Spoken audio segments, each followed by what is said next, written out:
México adoptó el federalismo en 1824, reconociendo así la libertad y soberanía de los estados que lo conforman. Con todo, el avance no fue definitivo. Por más de 4 décadas el país se debatió entre esta forma de organización y la centralista, que sujetaba a los estados al control de los poderes de la nación. Ni siquiera el restablecimiento definitivo de la República Federal en 1867 terminó con esta lucha. Durante largos periodos, los estados vieron disminuida su libertad por la acción de los gobiernos federales. Irónicamente, el mismo comportamiento de la federación hacia los estados se repetía entre estos y los municipios. La desaparición del régimen del partido hegemónico al final del siglo XX dio nueva libertad de autogobierno a los estados. Sin embargo, el tránsito hacia un nuevo y verdadero federalismo se ha visto plagado de incidentes irregulares y de corrupción, lo que ha puesto nuevamente en riesgo esta conquista.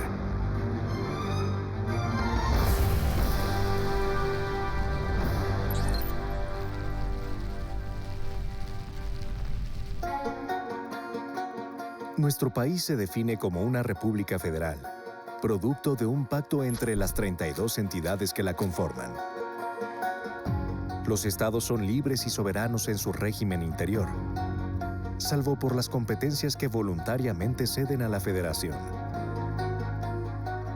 La Ciudad de México es un caso especial entre las entidades federativas. Como capital del país y sede de los poderes federales, su naturaleza es distinta y su soberanía está limitada.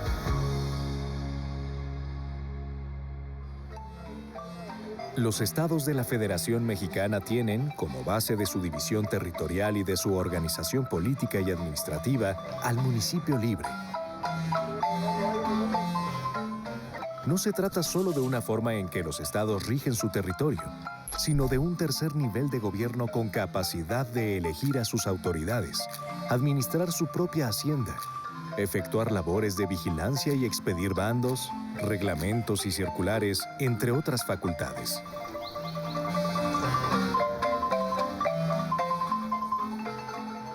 El fundamento del federalismo es la descentralización de la autoridad del Estado Nacional.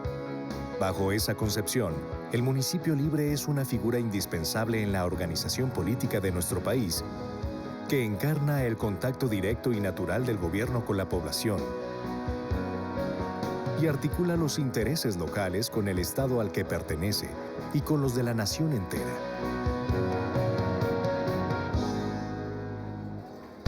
En tiempos autoritarios, la anulación de los niveles de gobierno inferiores al nacional ha llevado a una lamentable concentración del poder, a la ignorancia de las necesidades locales, al abandono de la infraestructura y al trato hacia las entidades federales como si se tratara de provincias sometidas a los dictados del centro.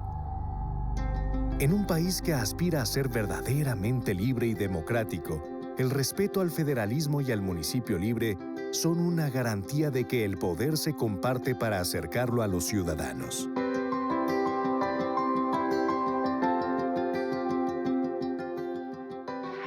En marzo de 1823, una vez derrocado el emperador Agustín de Iturbide, el Congreso se restableció en la Ciudad de México para continuar con el proceso legislativo que el monarca había interrumpido. En los meses siguientes sucedió algo extraordinario. Las provincias que conformaban el país mantuvieron gobiernos autónomos que solo obedecieron los decretos del gobierno central por libre consentimiento. En aquella situación de virtual independencia de las entidades, que fácilmente podía derivar hacia la anarquía o hacia el desmembramiento del país, la Diputación Provincial de Jalisco consultó con todas las cabeceras de su jurisdicción y en mayo publicó su Voto General de los Pueblos de la Provincia Libre de Jalisco, en la que se manifestaba por la adopción de la República Federal. Un mes más tarde, los diputados establecieron un plan de gobierno provisional para el nuevo estado. El estado de Jalisco es libre, independiente y soberano de sí mismo, y no reconocerá otras relaciones con los demás estados o provincias que las de la fraternidad y confederación.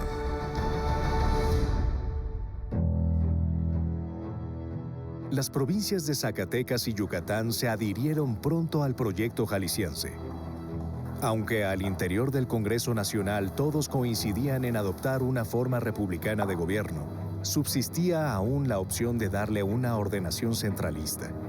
Las presiones de las diputaciones provinciales obligaron finalmente a una declaración a favor de la República Federativa y a la convocatoria a la elección de diputados para un nuevo Congreso Constituyente.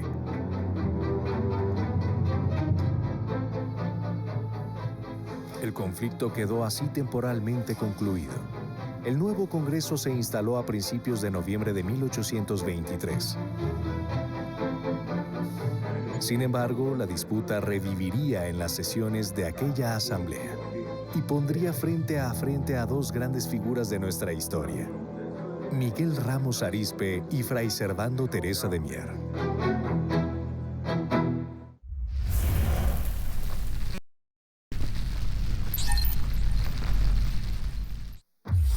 Miguel Ramos Arizpe, diputado al Congreso Constituyente de 1823, había acumulado una apreciable experiencia legislativa como representante de la Nueva España ante las Cortes de Cádiz en el decenio anterior. Tan significativo como ello era su procedencia, Ramos Arizpe había nacido en Coahuila, en las remotas provincias internas del virreinato. Allí había padecido en carne propia los problemas de una tierra sujeta a un gobierno centralista y remoto. Los vicios del sistema de gobierno de las provincias internas del Oriente consisten principalmente en no tener en su interior un gobierno superior y común, pues los jefes superiores y las reales audiencias residen fuera a mucha distancia. Allí mira vuestra merced un territorio que se extiende interiormente por más de 500 leguas, distante de las residencias de los jefes y reales audiencias casi 700. La descentralización del poder resultaba para él la solución a muchos de los males de México. Consideraba además que el centralismo estaba vinculado con la opresión, el despotismo y la arbitrariedad, pues se aproximaba a la forma de gobierno anterior a la independencia.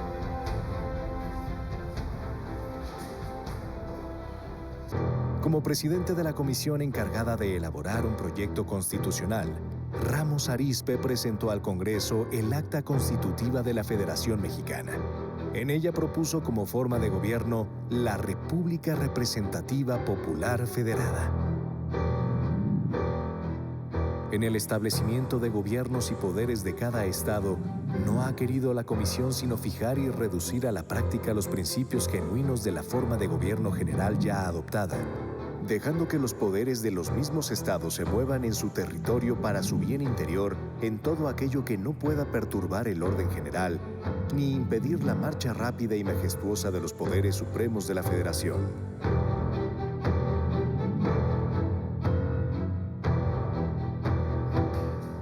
La propuesta federalista, sin embargo, encontró oposición en el Congreso. Entre los diputados que se inclinaban por el centralismo figuraba Fray Servando Teresa de Mier, quien pensaba que la poca instrucción de los ciudadanos mexicanos y las amenazas sobre el territorio nacional hacían inviable una federación como la estadounidense. Ellos, los Estados Unidos, ya eran estados soberanos e independientes unos de otros y se federaron para unirse contra la opresión de Inglaterra. Federarnos nosotros estando unidos es dividirnos y atraernos los males que ellos procuraron remediar con esa federación. Ellos habían vivido bajo una constitución que, con solo suprimir el nombre de rey, es la de una república. La naturaleza misma, por así decirlo, nos ha centralizado.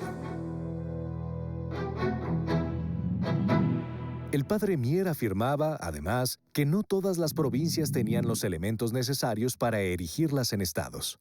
Por ello, no debía concedérseles su soberanía, sino que la alcanzarían por sí mismas con el tiempo.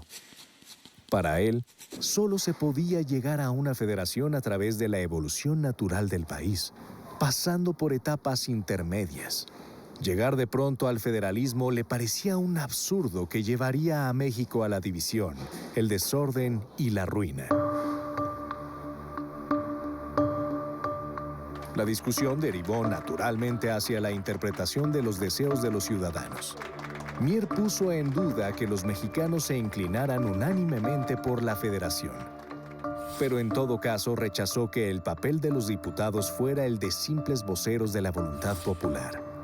Su obligación, señalaba, era la de guiar a los ciudadanos que los habían elegido y hasta contrariarlos para servirlos mejor. A pesar del tono de las discusiones y de la elocuencia de Fray Servando, el proyecto presentado por Ramos Arizpe fue aprobado sin modificaciones.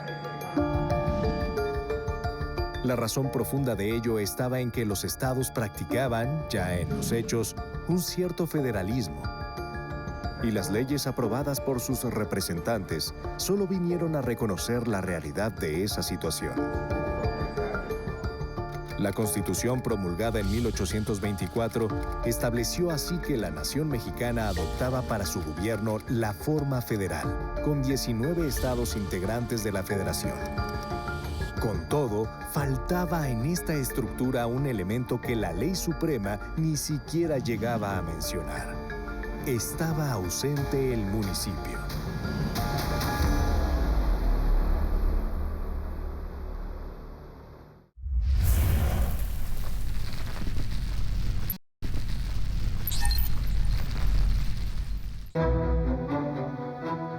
Aunque la Constitución de 1824 estableció el régimen federal en el país, no abordó en absoluto el tema municipal, dejando a los estados en libertad de organizar su gobierno y administración interior.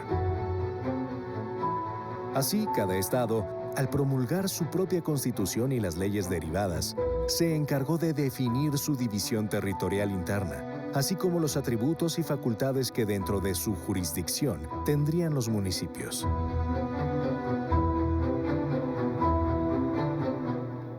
Siguiendo en cierta medida lo dispuesto en la Constitución de Cádiz de 1812, casi todas las constituciones estatales instauraron una figura intermedia entre el gobierno del Estado y los municipios. Se trataba de los jefes políticos o prefectos, autoridades nombradas por los gobernadores en las que descansaba el control y la tranquilidad de los municipios. El municipio quedaba así disminuido en sus funciones y relegado por la acción de autoridades que lo supervisaban. En 1835, ya inmerso el país en la larga etapa de inestabilidad que vivió hasta el Porfiriato, abandonó el federalismo, al que consideraba culpable de todos sus males, para establecer la República Central.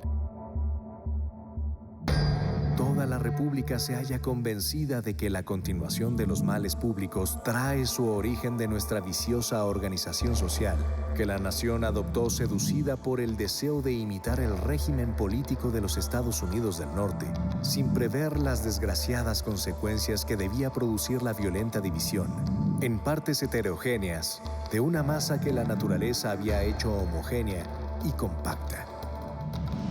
La división territorial conformada por estados cambió por otra fundada en departamentos, con gobernantes que serían designados por el gobierno central. Las leyes constitucionales de 1836 y las bases orgánicas de 1843 reemplazaron a la Constitución de 1824 como ley suprema. Estos dos ordenamientos establecieron, por primera vez, las normas generales relativas a la organización y funcionamiento de los ayuntamientos municipales.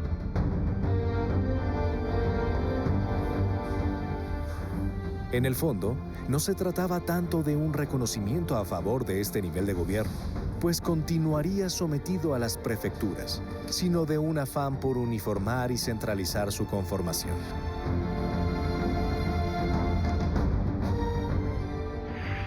Aunque los defensores del centralismo argumentaban que el federalismo había fomentado las divisiones en el país, adoptar el centralismo causó un efecto centrífugo todavía mayor. En 1836, Texas declaró su independencia En 1840, un grupo rebelde de Coahuila, Nuevo León y Tamaulipas intentó fundar la República Independiente de Río Grande. Ese mismo año, el Congreso de Yucatán decretó que ese estado se separaría del país mientras no se restaurara la federación. La Revolución de Ayutla barrió en 1855 con el último gobierno centralista encabezado por Antonio López de Santa Anna. De acuerdo con la ideología de sus caudillos, se convocó a un Congreso Constituyente para crear una nueva legislación de carácter federal y liberal. La Constitución resultante, la de 1857, devolvió la soberanía a los estados, aunque hizo desaparecer el Senado, que constituía la representación territorial de las entidades en el poder legislativo. Pero en la cuestión municipal, la nueva ley suprema solo señaló generalidades. Esto fue así a pesar de la presencia de constituyentes notables como José María del Castillo Velasco, quien defendió el reconocimiento legal al municipio libre. La base más sólida de la democracia, el más robusto fundamento de la libertad de los pueblos, la expresión más clara y definida de la soberanía, se encuentra en la municipalidad. Conveniente habría sido que la Constitución de 1857 hubiera garantizado la libertad municipal y la independencia y unión de las municipalidades para formar los estados, así como está garantizada la libertad del Estado y la independencia y unión de ellos para formar la Federación Mexicana.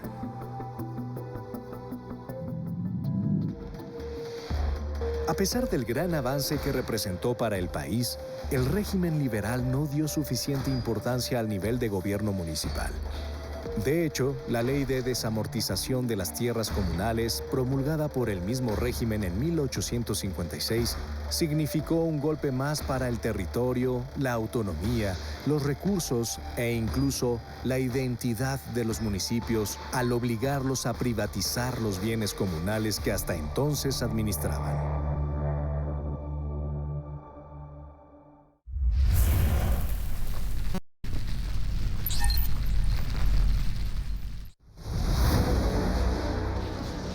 Las guerras de reforma y contra la intervención francesa se sostuvieron con el apoyo de diversos caudillos locales a través de la Guardia Nacional, lo que llevó a un fortalecimiento del poder regional frente al centro. A partir de 1867, tras el triunfo de la República, el gobierno de Benito Juárez procuró disminuir el riesgo que entrañaban estas milicias lugareñas y regionales al licenciarlas oficialmente, al ordenar que se desintegraran, lo que no fue obedecido siempre, ni mucho menos. El peligro era tan real que fue gracias al apoyo de esas fuerzas locales como Porfirio Díaz se hizo violentamente de la presidencia en 1876. Díaz, lejos todavía del poder efectivo que llegaría a alcanzar, se vio obligado a pactar con los hombres de poder de los estados para robustecer el gobierno federal, que había quedado muy débil bajo la presidencia de Sebastián Lerdo de Tejada. Comenzó así una primera etapa en el largo gobierno de Porfirio Díaz, en que los estados instauraron con el presidente un federalismo de compromiso que permitió su coexistencia pacífica. En él, los poderes locales tenían bien representados sus intereses de grupos poderosos en el Congreso, que se elegía de manera indirecta con candidatos respaldados por los gobernadores. El gobierno federal, por su parte, apoyó militarmente a las autoridades estatales para terminar con las rebeliones y logró con ello apuntalar su poder. En una segunda etapa del porfiriato, la presidencia consiguió un mayor control sobre los estados. Lo hizo, por ejemplo, prohibiendo a las entidades federativas contratar préstamos con el exterior, de modo que el gobierno federal se constituía en garante absoluto de la deuda externa. Con ello, los gobernantes estatales tenían que aceptar su intermediación para emprender sus mayores proyectos.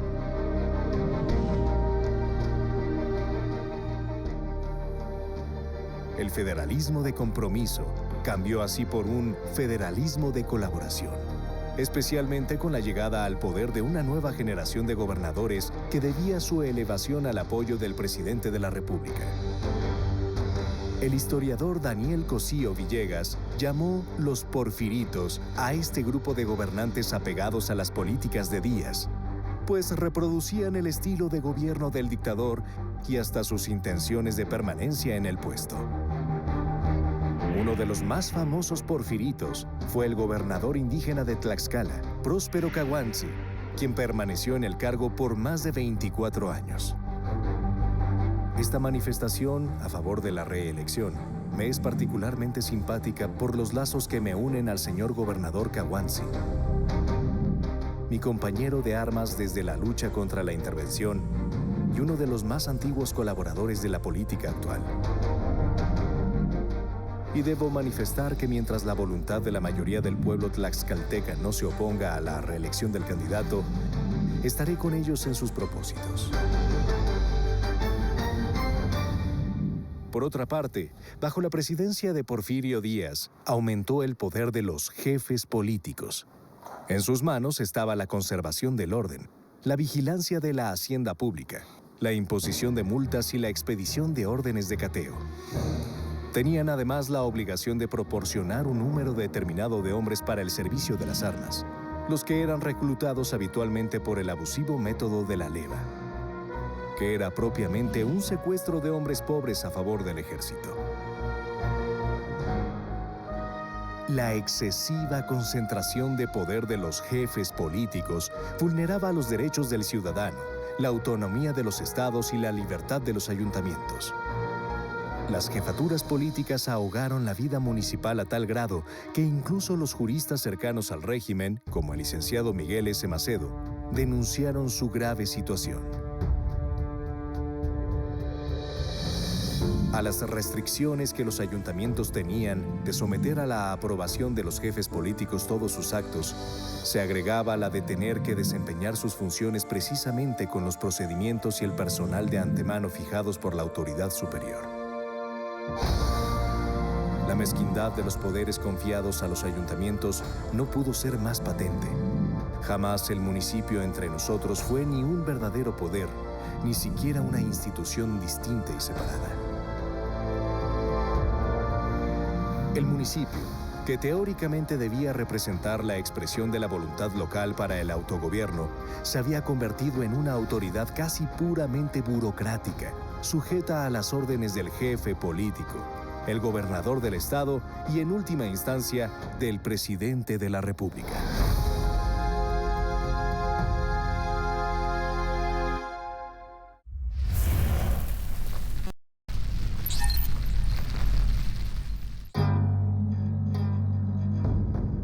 Al iniciarse el siglo XX y con cerca de 3 décadas en la presidencia, Porfirio Díaz era dueño de un poder casi absoluto, al que se habían rendido los poderes de la Federación y los gobiernos estatales. Pero, a pesar del control que ejercía sobre el país, comenzaba entonces a surgir una oposición que señalaba con claridad los males de su gobierno.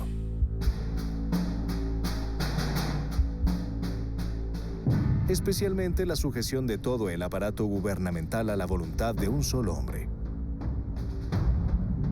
Aparentemente hay elecciones. Las cámaras están compuestas de representantes del pueblo. Los estados conservan su soberanía y los municipios su independencia, siendo que en realidad solo existe el poder absoluto de un hombre gobernando sin más leyes que la voluntad.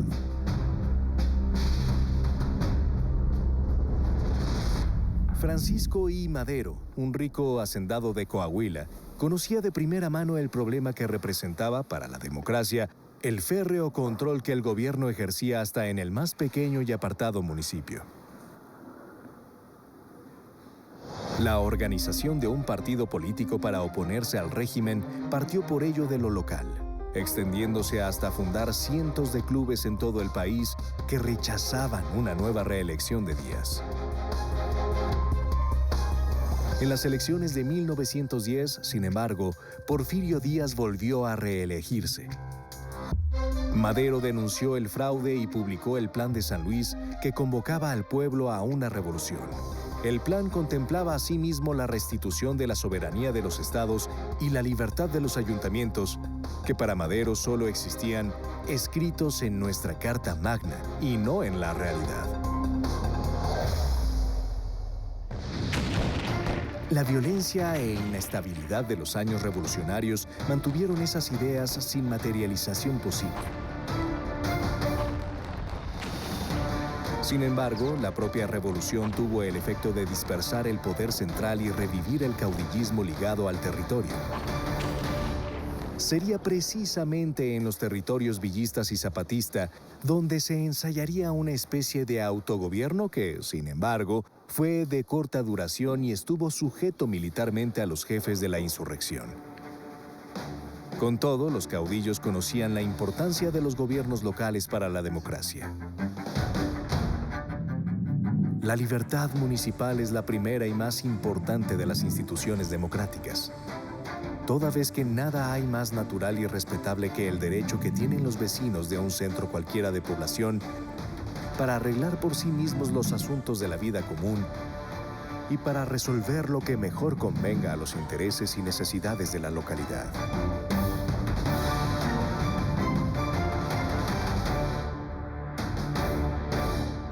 En diciembre de 1914, el primer jefe de la revolución, Venustiano Carranza, promulgó en Veracruz la Ley de Libertades Municipales con el fin de establecer el municipio libre como la base de la división territorial y de la organización política de los estados de la Federación.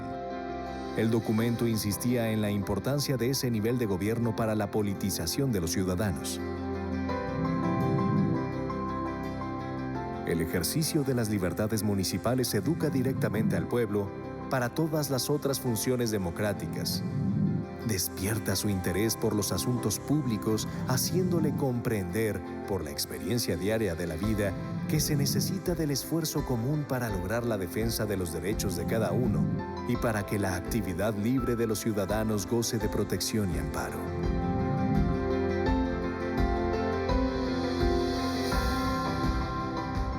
Esta ley, que daba a los municipios el control de su hacienda y eliminaba cualquier autoridad intermedia entre los ayuntamientos y las gubernaturas, serviría como base para la redacción del artículo 115 constitucional en 1917, cuando el Congreso se reunió en Querétaro para elaborar una nueva ley fundamental.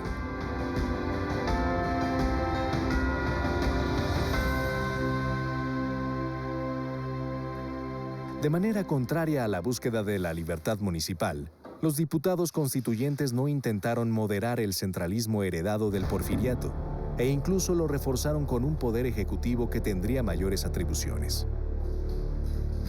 Entre estas, la de disponer de la mayoría de los recursos y bienes públicos de forma prácticamente ilimitada. Un nuevo sistema de elecciones directas en que cada voto ciudadano contaba para la elección presidencial disminuyó además la influencia de los estados en el Congreso Federal, pues hasta entonces eran sus diputados quienes votaban para elegir al titular del Ejecutivo.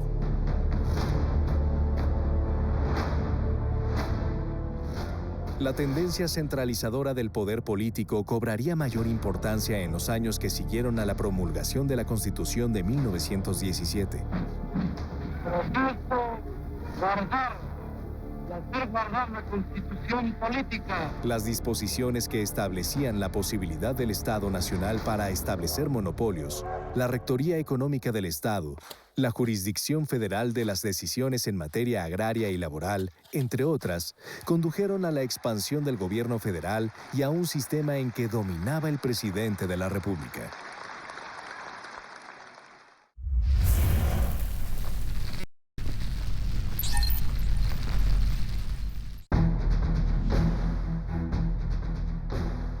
La fundación del Partido Nacional Revolucionario en 1929 fue el inicio de la construcción del sistema político que dominó en México a lo largo del siglo XX.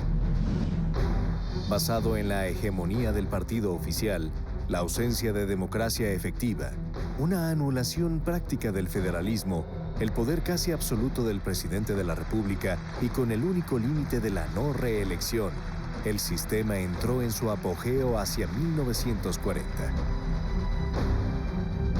El presidente es el jefe del Estado, de la ciudad-estado y de los 31 estados, del poder legislativo, ejecutivo y judicial, de las guardias presidenciales, el ejército, la fuerza aérea, la marina y los cuerpos de policía, del partido oficial, los altoparlantes, la televisión, de las vías y los medios de información y transporte, de la moneda, el presupuesto, los créditos, los salarios y los precios, de las tierras, las aguas, los cielos y el subsuelo, del petróleo, la electricidad.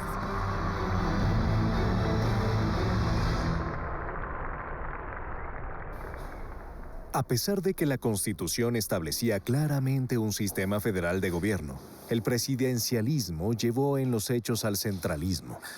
La dependencia y subordinación de los estados y municipios al mandato del centro fue total. 4 vías sostenían el centralismo. La primera era la del control político, concentrado y disciplinado por el partido oficial. La segunda estaba dada por las sucesivas reformas que otorgaron a la federación incontables funciones que anteriormente realizaban los estados. La tercera vía estaba en la creación de numerosas agencias, institutos y empresas paraestatales que invadían las esferas de competencia locales. La cuarta y última vía fue la más importante de todas. El gobierno federal se reservó el cobro de la mayor parte de los impuestos para luego repartirlos, siempre de manera insuficiente, entre estados y municipios.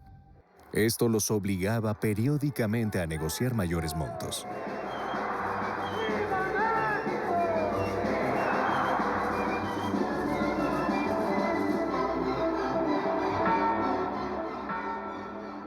Hacia 1994, el 85% de los impuestos en México se controlaban desde la Federación, mientras que solo el 12% llegaba directamente a las arcas estatales y un 3% a las municipales.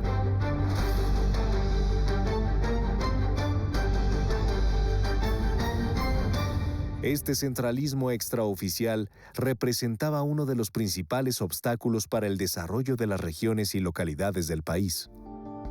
De ahí que los primeros avances de la oposición se dieran precisamente en el ámbito más cercano a la gente, el municipal.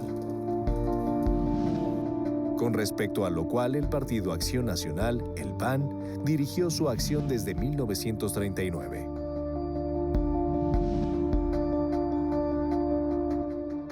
Más allá de las previsibles diferencias partidistas, los municipios regidos por la oposición representaban, para los gobernadores, una amenaza para el control que ejercían sobre ese nivel de gobierno. Por ello procuraban, como mínimo, aislarlos y desentenderse de sus necesidades. Otras personas que las han identificado que trabajan por el Partido Acción Nacional, les han quemado su casa, les rompen los vidrios y reciben agresiones físicas. En 1983, cuando el PAN ganó la alcaldía de Ciudad Juárez, Chihuahua, las autoridades estatales mantuvieron al municipio en acoso continuo. Un grupo de choque respaldado por el gobierno estatal, el Comité de Defensa Popular, invadió terrenos de propiedad municipal y asesinó a un policía desarmado. El alcalde, Luis H. Álvarez, intentó comunicarse 11 veces con el gobernador para tratar este asunto, y su llamada nunca fue atendida. El gobierno del estado, asimismo, se apropió de los servicios de agua potable, alcantarillado, tránsito, asentamientos humanos y catastro de Ciudad Juárez. Aquel mismo año, en San Luis Potosí, el gobernador Carlos Jongitud retuvo 26 millones de pesos en participaciones mensuales al ayuntamiento de oposición que gobernaba la capital, encabezado por el doctor Salvador Nava. Como consecuencia, la Comisión Federal de Electricidad cortó el servicio a la administración municipal y el servicio de limpia dejó de funcionar. Nava convocó a una manifestación que reunió a más de 10,000 personas para exigir la entrega de los recursos, y el gobernador respondió enviando a todos los elementos de seguridad pública y de la 12ª zona militar para intimidarlos. El alcalde se vio obligado a acudir a la Ciudad de México y solo la mediación de la iniciativa privada consiguió que el presidente ordenara la entrega del dinero. En el proceso de democratización, como en otros momentos de la historia mexicana, el impulso al cambio partió de lo local y alejado del centro, conquistando ayuntamientos, diputaciones estatales y federales, y finalmente gobernaturas. La oposición dio una composición políticamente diversa al mapa de la República y logró finalmente romper una de las vías del centralismo. Yo asumo mi compromiso con la historia. Guanajuato necesita tu compromiso. Que nuestro espíritu de servicio sea inquebrantable.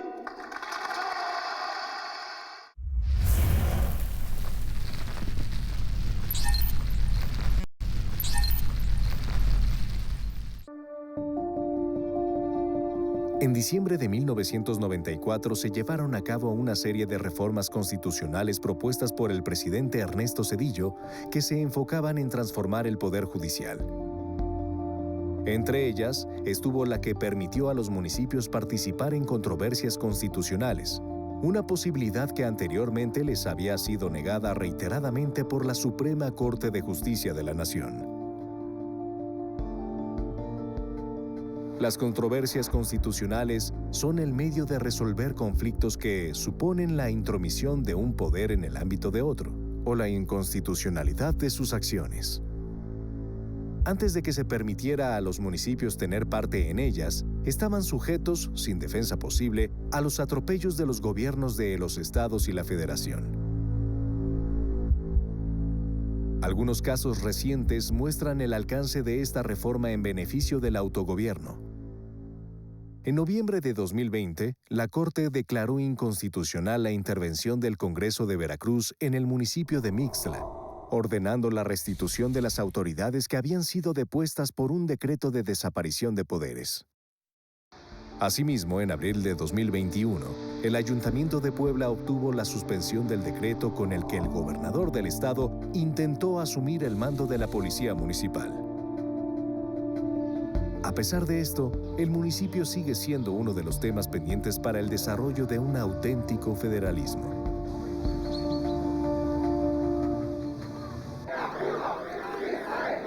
La transición del año 2000 en la presidencia de la República propició, en el ámbito federal, una dispersión del poder que fortaleció a los gobernadores y a las clases políticas locales, independientemente de su partido político. Protesto guardar y hacer guardar la Constitución política. La situación se volvió disfuncional, pues llevó a la descoordinación entre ámbitos de gobierno, a la desarticulación de las políticas intergubernamentales y, sobre todo, a vacíos en la rendición de cuentas que prohijaron la corrupción. Aunque estos desarreglos se deben sobre todo a que las entidades no habían convivido antes bajo un federalismo real, es evidente también la necesidad de nuevas reglas entre los estados y la federación. Sin embargo, la respuesta de los sucesivos gobiernos federales a estos problemas, desde la presidencia de Vicente Fox hasta nuestros días, ha sido nuevamente centralizadora. Muy recientemente, la creación de la figura de los llamados superdelegados, como intermediarios entre las secretarías de Estado y las entidades federativas, ha sido criticada como una nueva medida centralista que vulnera el Pacto Federal. Incluso se los ha considerado como una versión posmoderna de los jefes políticos porfiristas. El federalismo responde a la realidad de un país políticamente diverso, con un gran territorio y una abundante población. Su fortalecimiento pasa indudablemente por la devolución de facultades y competencias a los estados y municipios, que hasta ahora están en manos de una federación que no ha abandonado todavía su ímpetu centralizador. Ciertamente el federalismo produce siempre tensiones. Es lo normal en un sistema en que cada ciudadano se halla sujeto al ámbito de 3 distintos niveles de gobierno: federación, estado y municipio, con diferente grado de cercanía a su vida cotidiana. La alternativa a ello supone, para algunos, la concentración de poder en menos individuos y a veces en uno solo. Pero eso, el centralismo, resulta no solo un retroceso político, sino sobre todo un retroceso de la libertad.